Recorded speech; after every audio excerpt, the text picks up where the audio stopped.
écoutez Révision. Aujourd'hui, pour notre émission un peu spéciale autour du handicap, nous sommes partis à la rencontre de notre invitée, secrétaire d'État auprès du Premier ministre en charge du handicap, Madame Sophie Cluzel. Bonjour. Bonjour.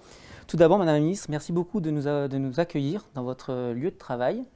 Eh oui, vous êtes au ministère ici, celui qui est rattaché en effet auprès du Premier ministre et qui est un peu la tour de contrôle avec tout le gouvernement pour travailler justement sur la spécificité du handicap dans toutes les politiques de droit commun. Madame la Ministre, première question avant de rentrer dans le vif du sujet. Avant tout, avant votre engagement politique, vous avez eu et vous avez toujours un engagement associatif. Pouvez-vous nous en parler un peu ?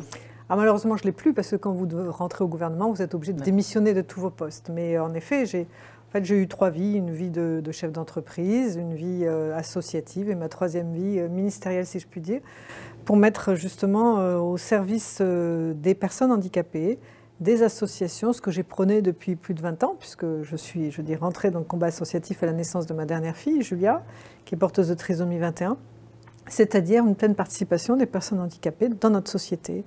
Une société qui doit beaucoup plus s'adapter pour justement permettre à tout un chacun d'avoir la vie la plus normale possible au milieu des autres, depuis la crèche, l'école, jusqu'à la vie professionnelle, le logement et ceux qui ont le plus de besoin d'être dignement accompagnés. Et justement, Madame la Ministre, comment peut-on favoriser l'emploi chez les personnes en situation de handicap ? Alors, avant l'emploi, il faut être formé. Donc, c'est vraiment un 2 chantiers majeurs que j'ai portés, c'est la scolarisation avec l'insertion, bien sûr, professionnelle derrière. Donc, un très gros travail depuis 5 ans où nous avons voulu libérer la parole, réformer l'obligation d'emploi. Peut-être rappeler que les entreprises, depuis 1987, sont soumises à l'obligation d'emploi avec un quota de 6% de personnes handicapées dans les entreprises privées et publiques.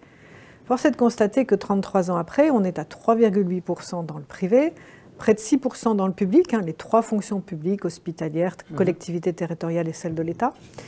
Donc il nous faut passer, pour moi, je le dis, de l'obligation à l'envie. Parce qu'on voit bien que le coercitif, le quota, les pénalités, puisqu'il y a des contributions quand vous n'atteignez pas votre quota, fonctionnent mal. Donc ce qu'il nous faut, c'est accompagner en même temps les personnes handicapées à monter en qualification, en employabilité, et en même temps les entreprises, les employeurs privés publics, pour travailler plus vite sur les adaptations, ce que représente le handicap, faire tomber les préjugés, libérer la parole. Donc c'est comme ça qu'on a travaillé depuis 5 ans, avec des résultats, puisque évidemment le taux de chômage a baissé de 5 points en 5 ans. On est passé de 19% à 14%. Malgré la crise sanitaire et économique, on a tenu bon. Les personnes handicapées n'ont pas été les variables d'ajustement de cette crise, parce qu'il y a eu une mobilisation générale, bien sûr des employeurs, des organisations syndicales et patronales, des personnes elles-mêmes, du service public de l'emploi, tous les acteurs, la GFIP et le FIP, qui sont les 2 fonds d'insertion professionnelle, qui justement ont l'argent des entreprises qui n'ont pas leur quota et le redistribuent en accompagnant justement les collectifs, les entreprises et les personnes elles-mêmes. Et justement, ça amène à ma question suivante. Quels sont les axes de la politique en faveur des personnes en situation de handicap aujourd'hui ? Alors, moi, ce que je veux, c'est libérer la parole. Comme je vous l'ai dit, on a un quota. Pour autant, les personnes n'osent pas se déclarer en situation de handicap et donc n'ont pas les bonnes adaptations nécessaires et suffisantes. Et quand je parle d'adaptation, ça peut être très simple. Ça peut être un aménagement de temps de travail. Ça peut être, par exemple, des aménagements sensoriels. Il faut faire tomber les préjugés. Les Français pensent encore trop souvent que handicap rime avec fauteuil roulant ou canne blanche. 80% des handicaps sont invisibles. 12 millions de personnes en situation de handicap, 8 millions d'aidants, il ne faut pas les oublier, ces aidants, ils sont très importants. Et pour autant, on a encore ce préjugé-là en disant il va falloir des adaptations très coûteuses, il faut un investissement important, ça va perturber beaucoup de choses. Non, je le dis haut fort, 80% des handicaps sont invisibles. Il peut s'agir du handicap psychique, qui est invisible et qui est un vrai sujet. La santé mentale des Français pendant la crise sanitaire nous l'a révélé. Il peut s'agir de handicap sensoriel. Quand vous avez une surdité, c'est invisible. Il peut s'agir de handicap aussi, toutes les maladies invalidantes chroniques qui ne se voient pas et qui pourtant sont très invalidantes dans la situation de travail. Donc accompagner à l'entrée dans l'emploi et aussi accompagner dans le maintien à l'emploi. Alors pour ça, on a plusieurs leviers. On a d'abord quelque chose dont je suis fière, peut-être qu'on pourra en reparler, le Duo Day, qui est une action très importante depuis 5 ans qu'on a mis en place, où pendant cette journée, une personne handicapée bosse avec une personne qui ne l'est pas. Ça a été fait au plus haut sommet de l'État, le président de la République, les ministres, les parlementaires, mais bien sûr toutes les administrations et tous les employeurs. Rien que pour vous donner une idée, c'est une notion de rencontre, de savoir parler de son handicap, de comprendre les différentes situations. On a fait plus de 30 000 offres de duo l'année dernière, et 17% d'entre elles ont abouti à une insertion professionnelle. Donc maintenant, c'est un vrai levier de sourcing inclusif. On a le manifeste inclusion, c'est la mobilisation des 40 entreprises du CAC 40 qui se sont engagées sur 10 items très très simples, l'embauche bien sûr, mais les apprentis en situation de handicap, les stages, le numérique inclusif, comment je travaille avec des personnes et j'adapte, la sensibilisation. C'est pour ça qu'on a tenu bon. Puis maintenant, on a aussi les entreprises de taille intermédiaire, les ETI, qui s'engagent aussi, en ayant signé aussi un manifeste, mais au-delà de la simple signature, ce sont des résultats, vraiment. Et puis on a l'emploi accompagné, le job coaching. Alors, les Français connaissent plus la scolarité accompagnée avec ces fameux auxiliaires d'intégration scolaire, enfin les AESH, accompagnants d'élèves en situation de handicap. On voit bien que certains enfants ont besoin d'être accompagnés. Eh bien, certains adultes aussi, notamment sur le handicap psychique, les troubles de fonction cognitive, l'autisme. Et donc, c'est un accompagnement qui est gratuit pour les employeurs, qui est pérenne dans le temps, fait par des spécialistes des troubles. Le manager reste spécialiste du management. Et là, il peut être accompagné autant que de besoin pour venir installer, je veux dire, les adaptations s'il y en a besoin, mais pour travailler avec le collectif de travail, expliquer quand il y a des variations, par exemple, de charge mentale ou de productivité au travail, pourquoi, et venir retravailler toutes les adaptations qui sont nécessaires parfois. Et je voudrais qu'on s'arrête 2 minutes aussi sur l'école inclusive, qu'on nous en parle un petit peu, parce que du coup, alors même moi j'ai découvert, je ne connaissais pas justement ce milieu-là. Est-ce que vous pouvez nous en dire quelques mots, parce qu'on en a parlé, en plus il y a eu un grand débat. Oui, alors en fait, on part du principe avec la grande loi de 2005, qui était la loi qui a été créée, instaurée sous la présidence de Jacques Chirac, qui parle d'égalité des chances et de droit à la scolarisation pour tous. Donc c'est un regard en fait de présomption de compétences sur les enfants handicapés qui doivent être scolarisés en milieu ordinaire avec toutes les adaptations possibles. Ça peut être quoi? Ça peut être, comme je l'ai dit tout à l'heure, l'accompagnant d'élèves en situation de handicap. Seulement la moitié des enfants en ont besoin. C'est des adaptations pédagogiques.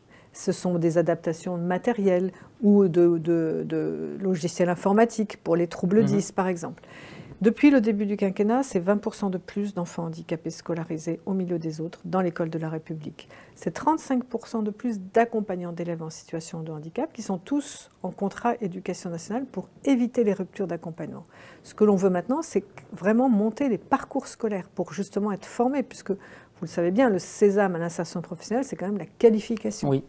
Donc c'est pouvoir offrir ces parcours, école, collège, lycée, et puis enseignement supérieur, pour ceux qui vont aller dans l'enseignement supérieur, et pour d'autres, des insertions professionnelles accompagnées, lycée professionnel, avec une grande réforme dans la loi justement liberté de choisir son avenir professionnel, un référent handicap dans chaque CFA, dans chaque centre de formation d'apprentis, pour mettre les adaptations pédagogiques, pour accompagner l'employeur.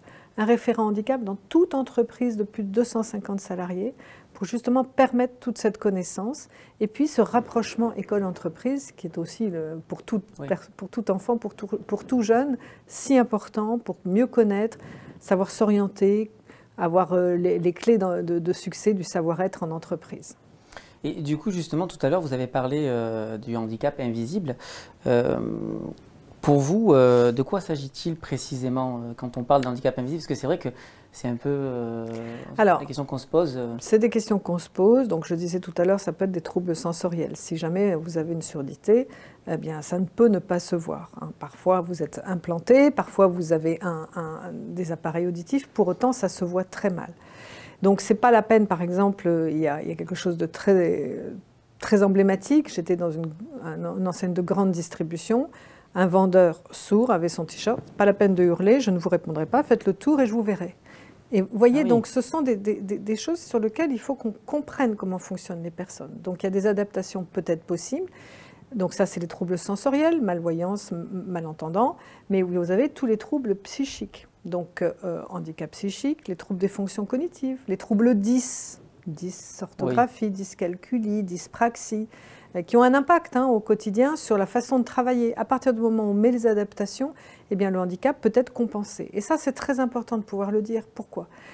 Parce que si vous ne le faites pas, vous surcompensez vos problèmes de handicap et vous pouvez aller justement même jusqu'à du burn-out, hein, c'est-à-dire jusqu'à un épuisement parce que vous avez compensé. Donc quand je dis je veux libérer la parole sur tous ces troubles invisibles, c'est ça.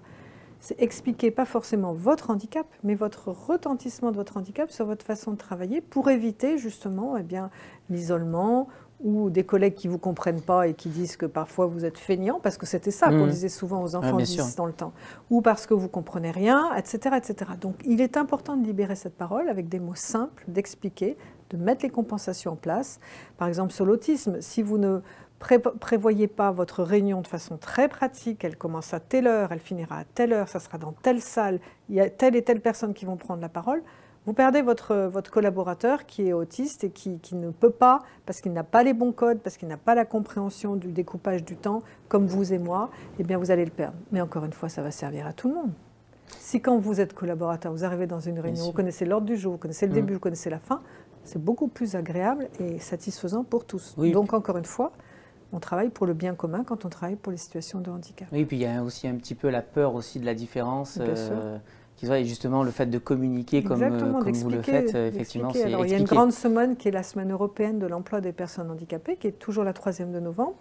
Au milieu de cette semaine, il y a le Duo Day. Et le Duo Day, donc cette rencontre, c'est vraiment aussi pour faire ça, libérer la parole, expliquer, permettre aussi à des collaborateurs d'expliquer leur situation, et puis permettre donc le recrutement maintenant, puisque 17% d'entre eux aboutissent sur du recrutement. Et j'ai une question, donc c'est vrai qu'on a du mal à associer environnement, climatique, tout le monde est impliqué, y compris les personnes en situation de handicap. Quelle est votre vision aujourd'hui sur ce sujet et comment ces personnes-là peuvent participer à ces défis qui nous... Comme vous et moi, comme tout citoyen, les personnes handicapées sont des citoyens à part entière et des citoyens avant tout. Donc elles sont en effet aussi mobilisées sur l'économie circulaire, sur les problèmes de RSE, de responsabilité sociétale durable. Là, il n'y a pas de différence, il n'y a aucune différence sur l'engagement des personnes en situation de handicap. Le tout, c'est de leur donner le pouvoir d'agir, donc leur permettre de communiquer quand elles ont des problèmes de communication, etc. Et leur permettre aussi d'être actrices et acteurs de leur vie, comme vous et moi, et d'être engagés. D'accord. Madame la ministre, moi, alors je sais qu'il n'y a pas longtemps, vous avez sorti un livre, le 11 janvier 2022. Je vais le montrer aux invités qui nous regardent. Donc, La force des différents. Pouvez-vous nous parler un petit peu de ce livre, qui est un peu aussi la synthèse de ce qu'on s'est dit, et puis surtout de vos rencontres avec toutes ces personnes qui sont en situation de handicap? En fait, j'ai voulu faire un dialogue avec des personnalités que j'ai rencontrées justement durant toute ma mission pendant 5 ans pour éclairer toutes les facettes du handicap, que la personne soit elle-même handicapée ou concernée ou même pas du tout. C'est pour ça que j'ai voulu éclairer par exemple la problématique des aidants avec Claude Chirac qui explique le retentissement sur la fratrie quand on a une personne de sa famille qui est malade, puis après quand elle s'est occupée de son père et qu'elle s'occupe de sa mère, elle le dit en termes très simples. Les aidants, ils sont 8 millions et peut-être tendre la main, regarder la personne à côté de chez soi, lui donner du temps, ça peut tout à fait soulager. Et en même temps, nous avons échangé justement sur ce qu'il était souhaitable de faire pour accompagner le répit, le problème du relayage à domicile, etc. Après, j'ai voulu aussi travailler avec des personnes, et dialoguer, échanger avec des personnes elles-mêmes directement concernées, comme Dominique Farrugia, qui pousse son coup de gueule sur la non-accessibilité des trottoirs, etc. Oui. Donc ça c'est factuel. 8% de personnes à mobilité réduite en fauteuil qui vivent ce combat. Et bien sûr, toutes les personnes âgées, les personnes en famille nombreuse. Donc là aussi, c'est quand on travaille sur l'accessibilité universelle, on travaille sur le bien commun. Gringe, qui a un frère handicapé, justement psy, handicap invisible, qui a bouleversé la fratrie. Ma chère Éléonore Laloux, qui est elle-même porteuse de trisomie 21, qui a été élue au conseil municipal d'Arras, qui est en charge de l'inclusion et du bonheur. Le philosophe, en fait, hein. Voilà, le philosophe Alexandre Jolien, qui parle encore du regard que les personnes portent sur la différence, très très pesant. Marie-Amélie Le Fur, qui est notre championne paralympique, présidente du CPSF, qui est amputée, qui explique comment se réapproprier son corps, etc. etc. Marc-Olivier Fogel, sur les médias, avec un dialogue un peu punchy, qui nous explique comment c'est compliqué de pouvoir en même temps conjuguer performance économique polyvalence des journalistes et des reporters et des situations de handicap qui sont empêchantes parfois. Voilà, tous ces échanges, j'ai voulu les faire pour montrer qu'en fait, on est tous concernés par une situation de handicap, soit à titre direct, soit indirect, et qu'il faut qu'on change le regard sur cette différence parce que c'est notre richesse, cette différence. C'est notre richesse si on sait l'accueillir, si on sait tout simplement faire sa place à tout un chacun et surtout travailler sur la résilience que les personnes handicapées ont, que ce soit dans l'emploi, que ce soit dans la société en général. Donc, en le feuilletant, d'ailleurs, j'ai ressenti aussi du vécu. Beaucoup de vécu de votre part. Enfin, peut-être que je me trompe, mais on y voit un peu tous les sentiments. Hein. On voit, bon, il y a de la colère, il y a de l'humour aussi. J'ai vu que certains passages, il y avait de l'humour. Vous pouvez... En fait, c'est vrai que moi, je suis concernée par le handicap très fortement depuis la naissance de ma dernière fille, parce que j'ai 4 enfants et Julia, notre dernière, donc porteuse de trisomie 21. Et en fait, voilà, comme beaucoup de mères, j'ai arrêté de travailler. Ben oui. 95%. J'ai eu la chance d'avoir, je dirais, un environnement familial très aidant, un mari, des enfants extrêmement soutenants, parce qu'il faut savoir aussi que le handicap est une grande cause de divorce. Parfois, ça fait éclater la famille, la fratrie. C'est pour ça que les associations sont si importantes, parce qu'elles sont des vrais piliers de la société, des soutiens, permettent de repartir, d'échanger. Donc ça, c'est très important. Moi, mon conseil, ne restez jamais seul quand une situation de handicap arrive, de naissance ou un accident, parce qu'il y a un tissu associatif très riche qui peut vous permettre justement de rebondir, de vous reconstruire. Et puis, je pense que par l'humour, en effet, on arrive à faire passer beaucoup de messages. Et d'abord, ma fille, et surtout les personnes trisomiques en général, ont beaucoup d'humour et beaucoup de second degré et vous remettent justement les pendules à l'heure très souvent. Et puis, parce que je pense qu'après, une fois que j'ai investi cette cause dans ma mission gouvernementale, mon fil conducteur, ça a été la parole des personnes elles-mêmes. Bon, j'en avais une à la maison qui me permettait de réagir, mais au-delà de ça, c'est ça. C'est pour ça que j'ai travaillé avec les associations, le Conseil national des associations, parce que je pense que leur expertise sur les situations qu'elles vivent nous fait avancer beaucoup plus vite dans les constructions de politiques publiques. Et ce que j'avais demandé en arrivant au gouvernement, c'est d'être attaché au Premier ministre. Et ça, ce n'est pas anodin, parce que c'est comme ça qu'on a pu, avec 6 comités interministériels du handicap, travailler avec l'ensemble du gouvernement, la politique de l'école, de l'emploi, de la culture, du sport. Parce que vous êtes transversal quelque part. Transversal, exactement. C'est vraiment un travail interministériel très important. Et puis aussi dire que voilà, la place des personnes, c'était leur donner la parole. Ça, c'est très important. C'est pour ça que j'ai beaucoup travaillé avec les médias, qu'on a fait la grande campagne nationale du handicap en novembre pour changer le regard, pour montrer que voilà, les personnes, elles sont présentes, il faut leur donner la parole et s'enrichir de toutes les différences. Je vous rappelle que donc, ce livre, vous pouvez le retrouver, donc, la maison d'édition, c'est JC Lattès. Et puis dire peut-être que tout est redistribué à la Exactement, Fondation de France. Exactement, c'est ce que j'allais en venir. Donc tous les bénéfices seront reversés au programme Vie sociale et citoyenneté des personnes handicapées de la Fondation de France. Exactement. Madame la ministre, notre émission arrive à sa fin.